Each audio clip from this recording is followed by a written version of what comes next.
మీ సినిమాలు ఏం చూసారు చిరంజీవి గారు? ఫస్ట్ డైలాగ్ పెద్ద డైలాగ్ చూపించా చేశారు అప్పుడు. ఎంత పెద్ద డైలాగ్ ఇలా చెప్పబోయాను అంటే గురుగారు ప్రాక్టీస్ చేశాను. ఓకే.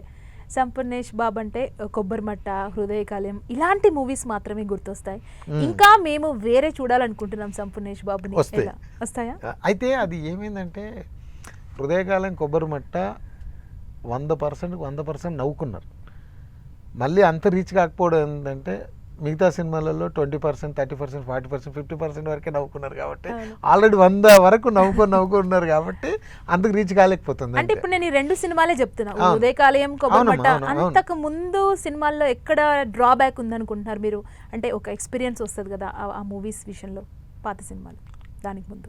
అర్థం కాలే అంటే స్టోరీ సెలెక్షన్ అంటే ఇప్పుడు సంపూర్ణేష్ బాబు అంటే హృదయకాలయం, కొబ్బరిమట్ట, ఇప్పుడు సోదర రాబోతుంది. మీరు అన్నారు కదా, అన్న అడిగినప్పుడు డబ్బా కెరియర్ అంటే డబ్బా కదా, డబ్బు గురించి అంటే ఇప్పుడు మీరు కథ చెప్పారండి, కథ చెప్పి కొంత డబ్బు పెట్టి నా సినిమా వేస్తా అన్నప్పుడు నేను ఆ జడ్జిమెంట్ చేయలేకపోయాను.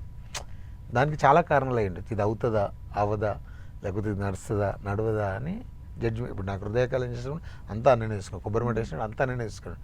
తర్వాత సింగం 1, 2, 3 వేసినప్పుడు అప్పుడు వాళ్ళు విష్ణు మోహన్ బాబు వీళ్ళంతా పెద్దవాళ్ళు వెనకాల ఉన్నారు కాబట్టి నాకు అసలు ఏ పెయిన్ తెలియదు.